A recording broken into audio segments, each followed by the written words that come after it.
नमस्कार दोस्तों, मैं रविकांत सिंह अपने YouTube चैनल रीजनिंग वर्ल्ड में आप सबका स्वागत करता हूं। आज हम लोग ब्लड रिलेशन के ही एक अलग टाइप, जिसमें परिवार में कुल सदस्यों की संख्या के बारे में प्रश्न पूछा जाता है, उसके बारे में पढ़ेंगे। तो चलिए पहले प्रश्न को शुरू करते हैं। पहला प्रश्न दिया गया है, श्रीमती और श्री गोपाल के 3 पुत्रियां हैं, प्रत्येक पुत्री का एक भाई भी है, तो परिवार में कुल सदस्यों की संख्या बताइए। ऐसे तो बहुत ही अच्छा प्रश्न होता है, लेकिन थोड़ी सी अगर असावधानी होती है तो थोड़ी असावधानियों में ये प्रश्न जो है गलत भी हो जाते हैं। जैसे कि इसमें एक स्टेटमेंट ऐसा दिया गया है कि अगर उसको आपने बहुत ध्यान से नहीं देखा तो आप इस प्रश्न को गलत कर सकते हैं। तो आइए इस प्रश्न को हल करते हैं। देखिए, प्रश्न में कहा गया है कि श्रीमती और श्री गोपाल के 3 पुत्रियां हैं। तो एक तो श्रीमती गोपाल हो गई,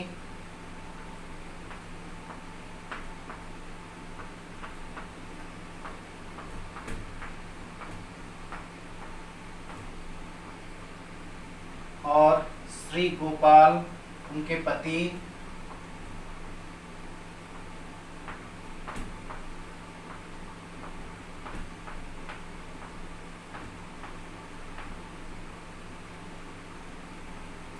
श्रीमती और श्री गोपाल हो गए।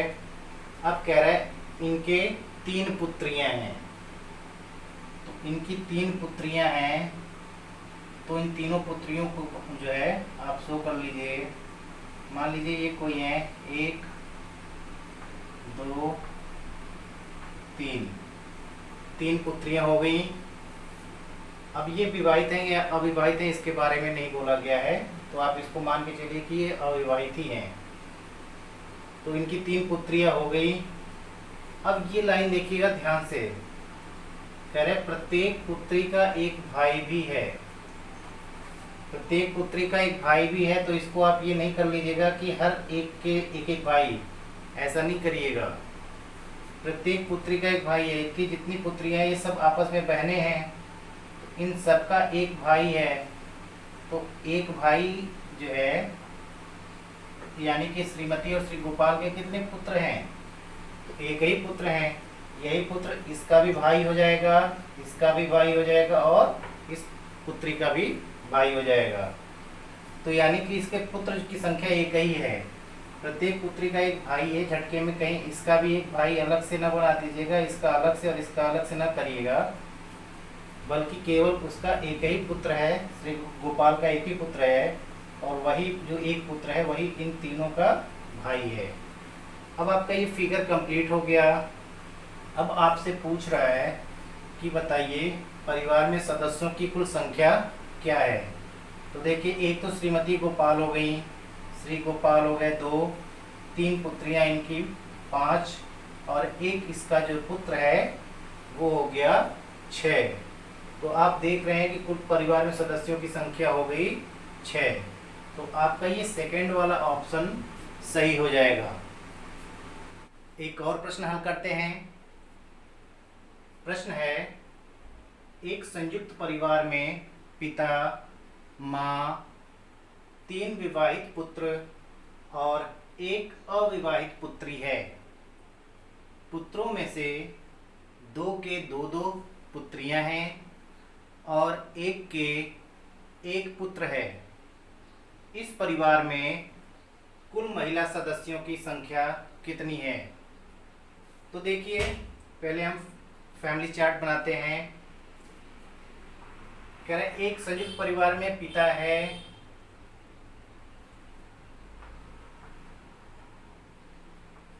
इसके बाद माँ है, 3 विवाहित पुत्र हैं, 1 2 3। अब 3 विवाहित ये पुत्र हैं, तो देखिए इस पे सिंबल लगा दीजिएगा प्लस का। मैंने इसके पहले बताया था 2-3 पार्ट में भी कि पुरुष जहाँ मेल होते हैं, मेल के लिए प्लस, फीमेल के लिए माइनस, और जो पति पत्नी होते हैं उनके लिए इक्वल मार्क्स लगाना चाहिए। तो देखिए, कह रहा है कि तीन विवाहित पुत्र हो गए, तो तीन पुत्र हो गए। चूंकि ये विवाहित हैं तो इनकी पत्नियां भी इनके साथ में होंगी, तो आप उसको भी इनके साथ में दिखा दीजिएगा। यही जो है यही गलती होगी। उसने केवल कहा तीन विवाहित पुत्र है। अगर पुत्र विवाहित हैं तो उनकी पत्नियां भी तो होंगी, तो उनकी पत्नियों को भी उनके साथ प्रदर्शित कर दीजिएगा। और एक अविवाहित पुत्री है, एक अविवाहित पुत्री, तो आपने इसको यहाँ पे दिखा दिया। अब कह रहा है पुत्रों में से दो के दो दो पुत्रियां हैं, यानी इनके जो पुत्र हैं इन पुत्रों के दो दो, इनमें से दो पुत्रों के दो दो पुत्रियां हैं। तो मान लीजिए इस पुत्र के दो पुत्रियां हो गई और इस पुत्र के भी दो पुत्रियां हो गई। और कह रहा है एक के एक पुत्र है, और ये जो पुत्र बचा इसका केवल एक पुत्र हो गया। जो परिवार में जो मुखिया है उनके जो पुत्री है ये अभी अविवाहित है, अविवाहित है, तो इसका कोई पुत्र या पुत्री नहीं होगा। अब देखिए ये आपका हो गया कंप्लीट फिगर। अब आपसे पूछ रहा है इस परिवार में कुल महिला सदस्यों की संख्या कितनी है। अगर आपसे पूछे कि परिवार में कुल सदस्यों की संख्या कितनी है, तो भी आप निकाल सकते हैं कि माँ और पिता ये दो लोग हो गए, इनके तीन पुत्र और तीन पुत्र वधुएं, यानी 6 ये हो गए, और एक अविवाहित पुत्री 7, तो ये 7 और ये 2 9, एक दो पुत्रों के दो दो पुत्रियां यानी 4, और एक पुत्र का एक पुत्र यानी 5 ये हो गए। तो 5 7 12, 12 2 14, 14 परिवार में कुल सदस्यों की संख्या कितनी हो गई? 14 हो गई। 1 2 3 4 5 6 7 8 9 10 11 12 13 14, परिवार में कुल सदस्यों की संख्या 14। लेकिन यहाँ कुल सदस्यों की संख्या नहीं पूछ रहा, यहाँ पूछ रहा है कि परिवार में कुल महिला सदस्यों की संख्या कितनी होगी। तो महिला सदस्यों की संख्या गिन लीजिए, 1 2 3 4 5 6 7 8 9 9 है। तो आपका ये चौथा जो ऑप्शन है 9, यही सही हो जाएगा कि परिवार में कुल 9 महिला सदस्य हैं। देखिए यहाँ पे जो गलती होने की संभावना थी वो आपसे यही हो सकती है कि उसने कहा कि 3 विवाहित पुत्र हैं, तो आप कहीं पुत्र को दिखाइए और गलती से उनकी पत्नियों को आप यहाँ पे शो करना भूल जाएं। तो यही आपसे गलती हो सकती थी, लेकिन आप ये गलती न करिएगा, क्योंकि अगर पुत्र विवाहित हैं तो उनकी पत्नियां भी उनके साथ होंगी, तो उनको भी यहाँ पे प्रदर्शित करना होगा। एक प्रश्न और हल करते हैं। प्रश्न है गिरधर लाल के परिवार में उसकी पत्नी राधा, 3 पुत्र और 2 पुत्रियां हैं। एक पुत्री अभी अविवाहित है और दूसरी पुत्री का एक पुत्र है।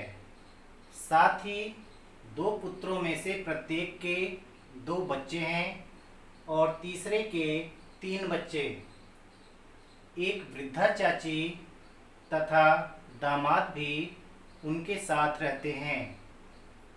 तो बताइए गिरधर लाल के परिवार में कुल कितने सदस्य हैं? ऑप्शन है 20 19 18 17। तो चलिए इस प्रश्न को हल करते हैं। सबसे पहले देखिए परिवार में गिरधर लाल और उनकी पत्नी राधा का जिक्र है, तो यहाँ पे कर लिख दिया जाए गिरधर लाल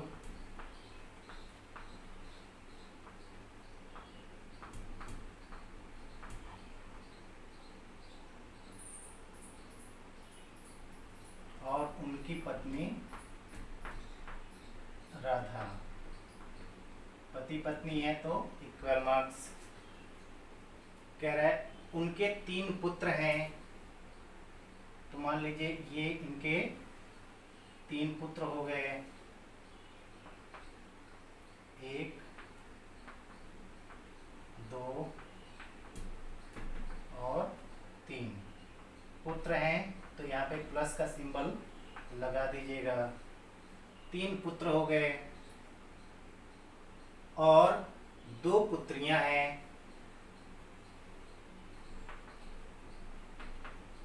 तो 2 पुत्रियों को भी आप प्रदर्शित कर दीजिए, सिंबल लगा लीजिएगा इनका माइनस। गिरधर लाल, उनकी पत्नी राधा, उनके 3 पुत्र और उनकी 2 पुत्रियां, इतना हो गया। आगे बढ़ते हैं, कह रहा एक पुत्री अभी अविवाहित है और दूसरी पुत्री का एक पुत्र है।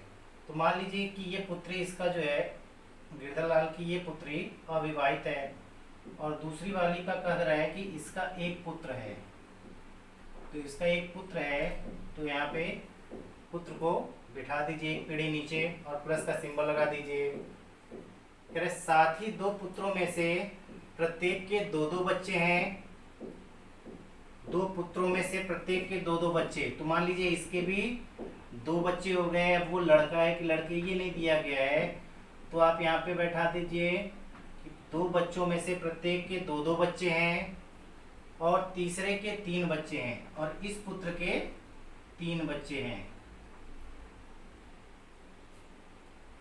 ये पुत्री अभी इसकी अविवाहित है। अब देखिए यहीं पे सावधानी बरतिएगा कि अगर इस पुत्र के 2 बच्चे हैं तो यानी इसकी पत्नी भी तो होगी साथ में, तो इसके पत्नी को इनके पत्नियों को भी दर्शा दीजिएगा बगल में। अगर यही आप गलती कर गए और यही छूट गया तो फिर आपका ये प्रश्न गलत हो जाएगा। तो यानी ये जो प्रत्येक इनके 3 पुत्र हैं, तीनों विवाहित हैं, क्योंकि तीनों की संतानें हैं तो विवाहित होंगे। तो अगर विवाहित है तो इनकी पत्नियों को भी इनके बगल में बिठा दीजिएगा। अब इतना फिगर हो गया। अब आगे देखिए क्या कह रहा है। कह रहा है एक वृद्धा चाची तथा दामाद भी उनके साथ रहते हैं।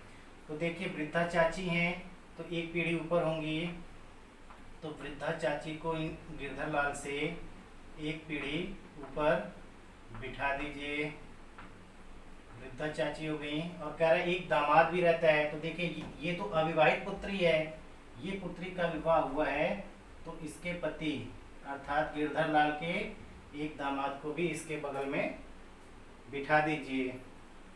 अब कह रहा है कि गिरधर लाल के परिवार में कुल कितने सदस्य हैं, तो अब गिनती कर लीजिए।